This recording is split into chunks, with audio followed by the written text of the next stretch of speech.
Sup, everyone? J-Bone back here for Smash This Podcast. Usually I do my Smashing Mondays stuff like early in the morning. I catch whatever I can for the news on Monday mornings and kind of catch up from whatever came over for the weekend. But there really wasn't anything that major that happened this morning and over the course of the weekend. There wasn't anything that was like, oh, earth-shattering. There was the TNA stuff that did come out earlier today, but I didn't hear any like major details. I just heard little bits and pieces, so I'm really not going to talk about that. I'll probably do a little more research on that in the next couple of days and see exactly what happened in the case between TNA and Billy Corgan. And I'll talk more about that later on in the week. But yeah, and I know a lot of, and this is also going to talk a little bit about, like fallout from last night's Hell in a Cell. So I'll touch on tonight's Raw, and then I'll get into last night's pay-per-view. Tonight's Raw was, I know you're probably gonna be watching this and say, well, what in the hell is the matter with you, Jason? If you actually like this Raw. Now I did, like I have been during several Raws lately, take a little snooze here and there during it, and that's just because I eat dinner and then I get tired after dinner, and that's just my composition. That's my body chemistry. That's what happens to me. I could do probably 10 Red Bulls and still take a nap. It's not because Raw is that dull, boring, or disgusting to me. Has it been a challenge to watch though lately? Yes. And from from everyone that I see talking online tonight, and I'm not going to argue with anyone. If you don't like the product, you don't like the product. But if you don't like the product that much, just stop watching it. I still watch it because I love Rollins, I love Reigns, I love Owens. I love what they're doing with the cruiserweights. The cruiserweights have been around for a cup of coffee, and people are already complaining that they've failed with the cruiserweights. Okay, seriously. You have a cruiserweight champion on Raw in a great feud with, I'm talking about TJ Perkins before he lost last night. The fact that TJ Perkins is on Raw, he got bumped from the Cruiserweight Classic slingshot straight to the main roster. Guys, let's think about that for a minute. There is so much talent brewing on Raw right now with the cruiserweights, and you can't feature all 32 of them or whatever it was for the Cruiserweight Classic. You can only sign so many of them. You can only have so many cruiserweight matches. And yeah, I think some of these matches are kind of thrown together last minute. Like they had a 3-on-3 at the pay-per-view. Some were pissed that it was on the pre-show. I'm like, hey, they made it on the pay-per-view. Let's be happy about that. Seriously. And tonight there was another 3-on-3, different than the 3 that were in the pay-per-view, I think. I'd have to go back and look. I think I got up and did something during that time. No, it wasn't my piss break match. I was just doing, I was making cookies tonight, cleaning up Halloween stuff.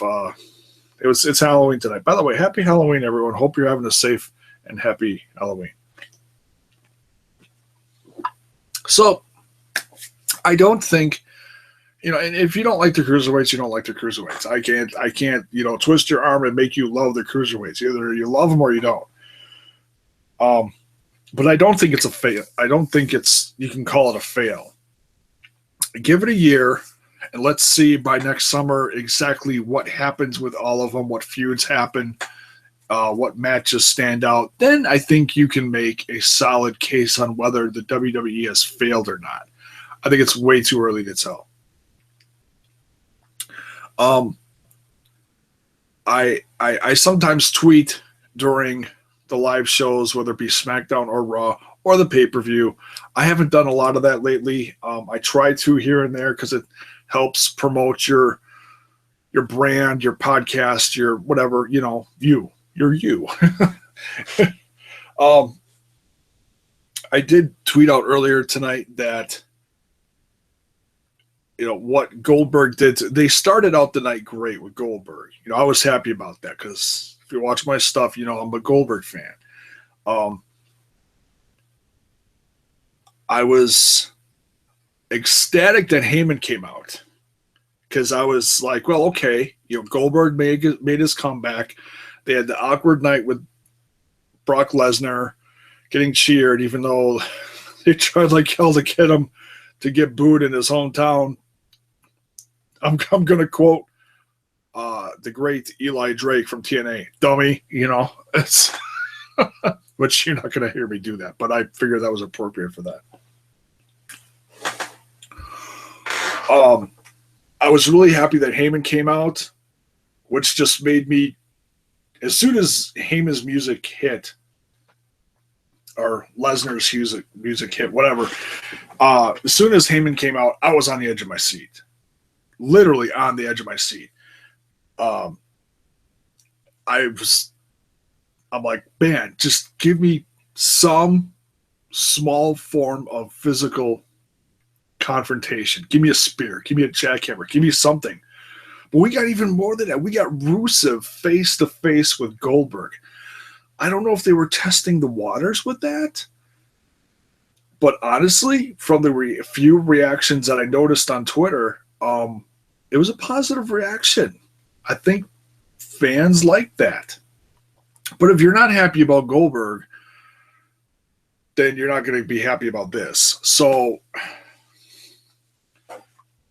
if they are testing the waters and seeing what the crowd reaction is and what the reaction is in social media about Rusev and Goldberg, I say yes, absolutely.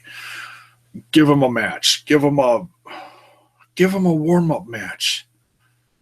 I don't care if it's a 2-minute match. Give them a warm-up match. I would love to see it. I think Rusev is a great guy that he could work with, a great heel.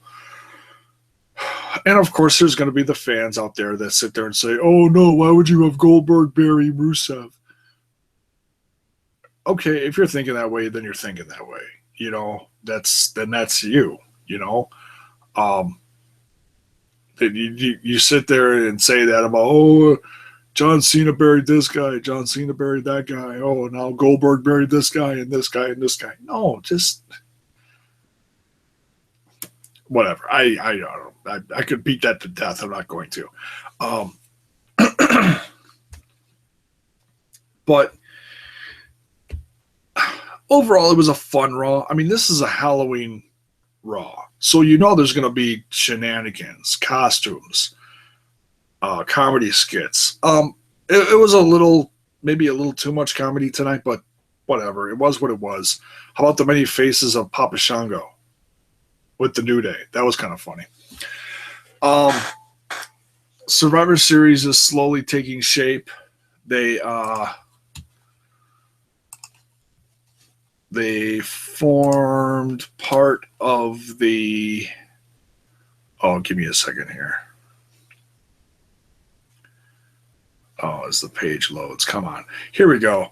The Raw reveals Survivor Series squad. So, and I don't know how they picked these guys. I think this was management, I guess. Braun Strowman is the latest one that joined. Reigns, Kevin Owens, Jericho, and then there's a fifth face. That'll probably get picked in the next week or two. Tag teams, the New Day is your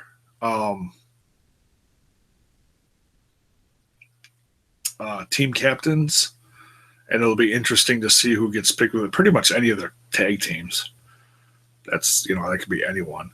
Yeah, and then there was the the Halloween street fight. That was comical.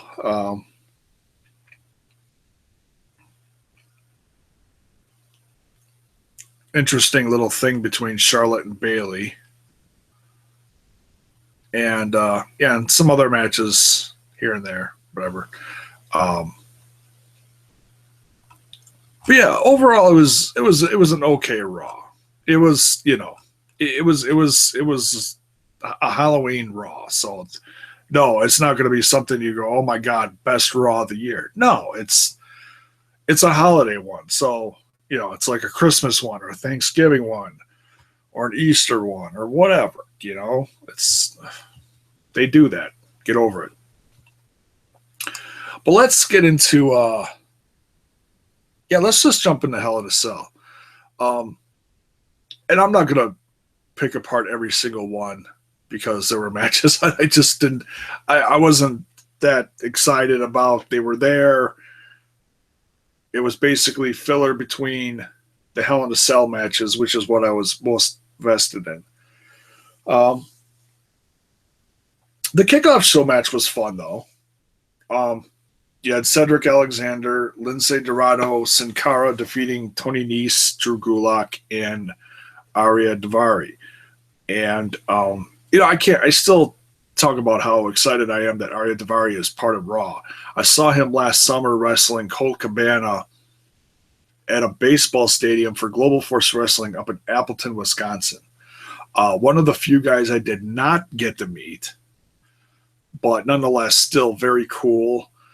I think he's a Wisconsin guy, I think. So just, and they're not overdoing it with the gimmicks. That's who these guys are. They come out who they were in the independence, and they're not overdoing it. They're not changing it. They're just, hey, you are you. We're throwing you out there in these matches, and these matches are fun. I don't think anything really stood out tremendously about this match. It's just a nice way to get the cruiserweights out there, get the crowd excited. You hope to, at least, Then who was I listening to? Oh, just want to throw a congrats out to the New Age Insiders for their new wrestling show online Sunday nights on their radio station locally, wherever they are. WEEI.com, you can find their podcast. But they did their first radio show last night from, what was it, midnight to 2? Whatever it was. And then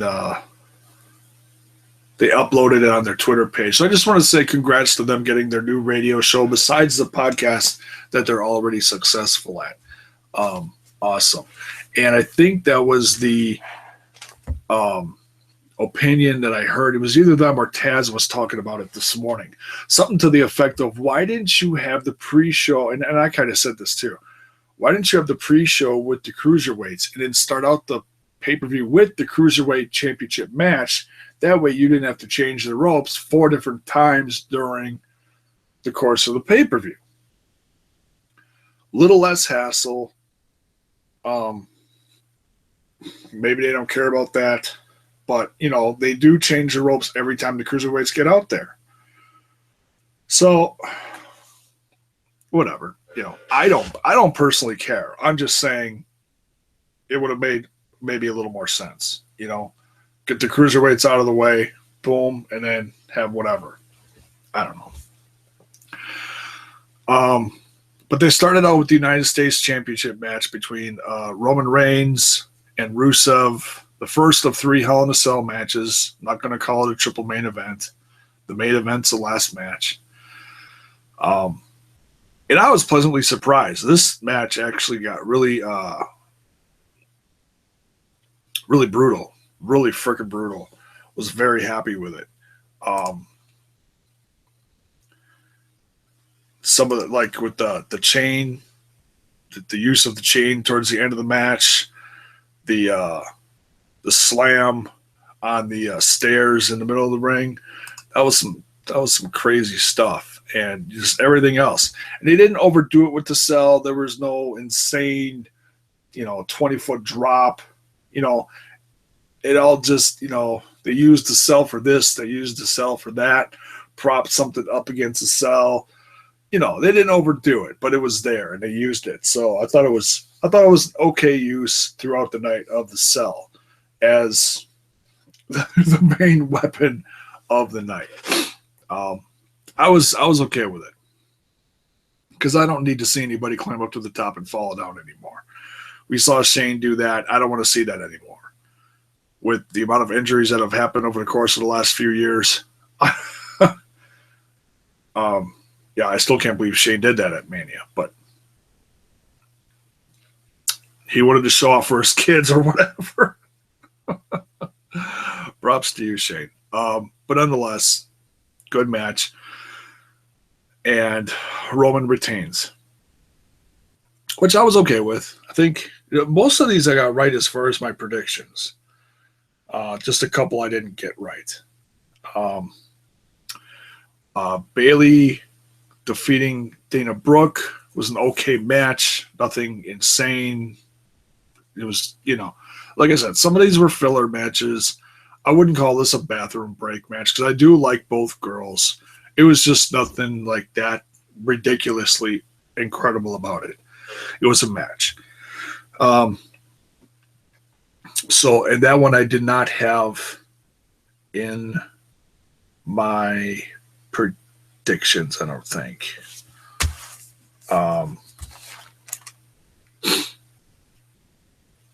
No, when I did my predictions, that match was not made. There was a couple that weren't. This one and the Cruiserweight pre-show one. So, yeah. So a couple of these did make it onto my numbers list. Gallows and Anderson defeating Enzo and Big Cass. They really needed that. They really needed that pay-per-view win. What can I say? I'm a big fan of the club still. They should be doing better than they are, but they've been booked really, in my opinion, really bad. They're probably having fun, but I wish the club was more of a thing, like the Balor Club or putting them with AJ or something. I wish they were used more like the Bullet Club, I wish they would have a little more significance of that in the WWE, but we don't, so whatever. But they got a win. I got that one right. That was cool. They needed that. And yet, Gallows got beat tonight, so whatever. That's that lovely 50-50 booking. But it was a Halloween thing. So the bad guys got beat, and they threw around a bunch of pumpkins and dressed up in costumes. So what are you going to do? That's what the E does. They try to make it fun. Okay. The Universal Champion Kevin Owens defeating Seth Rollins. This was a great match. I was happy to see that they put the women on last. They promoted it that way, even though they kept calling it a triple main event. I think they did that because they weren't decided till that day or somewhere close to the event exactly what they were going to do. So, but however they decided, it probably just helps, bulk up the importance of the pay-per-view, a triple main event. It's like, well, then you could call WrestleMania the show of all shows, and it's an 8-match main event or whatever, I mean, whatever. Of course, there was shenanigans from Jericho. I did get this one right. Of course, we saw the backlash from that tonight. And we almost saw a Jericho United States Championship win. I was actually kind of hoping for that. I really was. You get the team of Owens and Jericho as champions at the same time, and then why not have them go for the tag team championship? That'd be cool. But that didn't happen, and that's not going to happen. So whatever. They're still a lot of fun together. The Cruiserweight Championship, which this was kind of like the, okay, settle down and breathe match. But it was still a fun match, and I think it surprised some people. I actually said that Brian Kendrick was going to win. I had this feeling how they were booking it was, the whole psychology of it. Like, come on, just let him win. And then he got the fake injury during the match, and it always I liked it. I liked the way Kendrick did that. The psychology of messing with Perkins' head, and he got it. And I had a feeling that he was going to win it back tonight, but he didn't, because he got his rematch the next night. So yeah, Kendrick is your new Cruiserweight champion. And I'm part of me is still wishing that they would do something similar to what they did last time when they brought out Big Zeke towards the end of Kendrick's run to kind of be his like bodyguard or protector or whatever. And I wish they would do that now that Kendrick is champ. I think it would be absolutely perfect. If they weren't doing the whole Survivor Series thing right now, obviously Braun Strowman is going to get thrown into that, but while still wanting some kind of competition from Foley, I wish that they would put Strowman with Kendrick. I think that would be a good team to unite the two. I think that'd be really cool. Let's see. Raw. Oh, the tag team championship match. And yeah, Sheamus and Cesaro are such a hot mess right now. Boo, yay, boo, yay, It's messed up.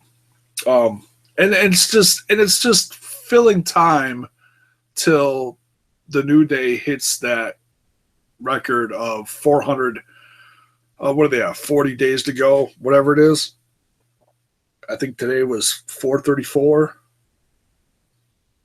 I like the Facebook page. I think they mentioned that today. The wrestling site. But yeah, New Day retained. Really no surprise there. Except the last two times they had championship matches, they had some kind of shenanigans where they got disqualified. So it's kind of, I don't know. They're getting a little heelish. It's kind of weird. But nonetheless, yeah, still tag team champions. And like I said before, say it once, I'll say it 100 times. I can't wait till they're done. I love the New Day. Don't get me wrong. But seriously, 400 some odd days. That's you don't have to break Demolition's record. You really don't. But they're going to. Or maybe they'll shock the world and not do it. Who knows? I don't know.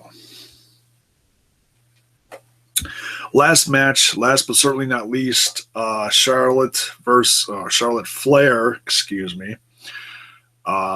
defeating Sasha Banks to win the Raw Women's Championship in the Hell in a Cell match. Third of the evening. Wow. Crazy drama, crazy action in this match. A lot of fun. This is one that had you sitting on the edge of your seat. You thought they were going to give it away early because it was creeping up on that 3-hour mark right as they were starting the match, right when they were loading up the gurney, and about to call it and give the belt to Charlotte. And then they,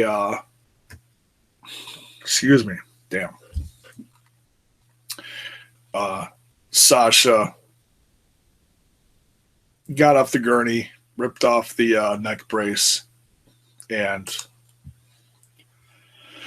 fought like hell to keep it, but obviously didn't. So, overall, and I didn't really I did not go into this pay-per-view with any expectations, hardly at all. So I came out of this pleasantly surprised. I gave this pay-per-view a B. I was very happy. I felt it was booked okay as far as like who won and who lost. I got most of them right. What didn't I get right? Oh, the last one, the women's match. I assumed Sasha was going to retain, and the two were just going to put on a hell of a fight. And I'm sure the news will come out tomorrow why Sasha didn't show up tonight. Bayley did, though. That was interesting. Maybe Sasha's just way too banged up and she needs to take some more time off, and that's why they took the belt off of her. I don't know. I really don't know. I'm not gonna overthink it. I'm not gonna bitch and moan about it. It is what it is. Whoever won is who won, and I'm happy with it. I thought, a lot of people don't like the gimmick pay-per-views, but I felt they did this one okay. It wasn't just a Hell in a Cell match and then everything else surrounding it or leading up to it, like the main event. They spread them out nice, and the whole pay-per-view seemed to flow pretty good, in my opinion, as far as, how they lined up the matches. So, yeah, not bad. I know people all over the place are shitting all over it. And hey, whatever, that's you. Me personally, I'm happy with it. And I'm really excited going into a very traditional, looks like they're planning a very traditional Survivor Series. And I'm happy with that. Because I'm old school, How many Survivor Series did they have where you didn't have traditional matches? And it sounds like they're going to have 3 of them. Maybe even more. Maybe they'll throw it on the pre-show for shits and giggles. But it sounds like it's going to be a 4-hour event. You're going to have the main, like, you can say the heavyweights. I don't know. The main roster guys, Raw versus SmackDown. You're going to have the Raw versus SmackDown tag teams. And you're going to have the Raw versus SmackDown women. And, that that always makes me think of the classic Survivor Series matches that they made. Some of the teams were really just goofy as hell. Some of them were just awesome. Like, I think of all the Bobby the Brain Heenan teams over the years. Andre, Kurt Hennig, $1 Million Man, Rude, Butch Reed. Was Butch Reed on there? Probably. Maybe one of them. I know I'm dating myself here. It goes way back to the 80s. Which, knowing that they're doing that, it makes me want to go back and watch some of the older ones. So leading up to Survivor Series, which is coming up. Oh, God, let me flip the calendar here on the wall. We're just getting into November now. So 1, 2, 3 weeks. Holy crap. 1, 2, 3. 3 weeks away. Thought it was farther away than that. Let me double check that, folks. Quickly go to WWE.com and go to the shows page where we see Total Bellas. No, I'm kidding. Sunday, November 20th. Sure enough, 3 weeks later. Well, folks, somewhere in that time, I think what I'm going to do, if I can get some guys together, or I'll do it on my own, whatever. Sometimes it's really hard these days to come up with, guys to come on the show because your schedule's easier than other guys and jobs and all sorts of shit. But I'd like to go on the network and go over some of the old classic Survivor Series matches. And I'm sure WWE is going to do the same thing. They'll put highlights on their YouTube channel. They always do shit like that. They did that with Hell in a Cell. They did that with SummerSlam and other stuff. So yeah, Survivor Series is going to be awesome. I heard one theory. I don't even know if I should bring it up because I might jinx the whole damn thing. A friend of mine, Mile High Laz, you might know him. He does those Lucha Underground reviews with me live here every Wednesday night. We were talking the other day, and he said he was worried about Survivor Series. I was like, why? He says, because I'll try to follow along. Because it's in Canada. Okay. Whatever. Goldberg and Lesnar are going to headline it. Okay. Got it. At least we're assuming they're going to headline it. Okay. So let's just assume, for argument's sake, that they're going to headline it. WWE's always worried about the fans hijacking the show, right? Hence why they did what they did at Hell in a Cell. They promoted the girls are going to headline, then they were like, I don't know. Well, the fans are going to hijack it if they don't. Okay, well, we'll put them on then. Who does Canada love so dearly? Mr. 4 out of 10 himself, Bret Hart. Who ended Bret Hart's career? Goldberg.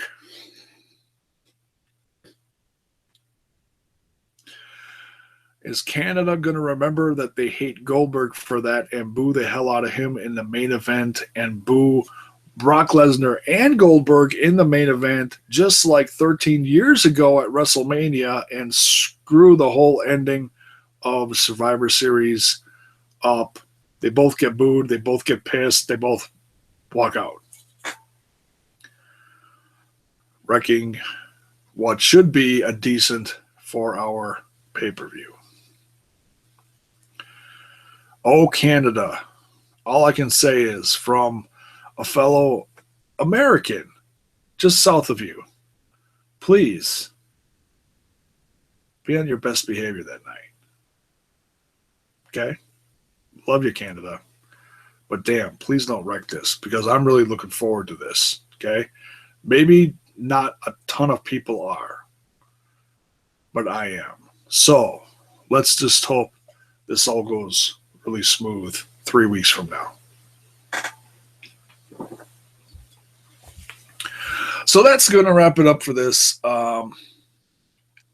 Smashing Mondays special Hell in a Cell results edition and going over a little bit of fallout from Raw. That's it. And yeah, I'll get into some TNA shit maybe later this week. Maybe we won't. I don't know. I hate courtroom stuff, but this is the future of the company, so we'll see how this all pans out. Yeah, it's so ugly. It's getting to the point that the TNA shit is so ugly that I don't even want to watch it anymore. Just because the drama is so heavy, it like kills my desire to watch the show just because there's such a dark cloud over it now. And that's sad. That's really sad because all these guys are doing is trying to perform and put on a good show.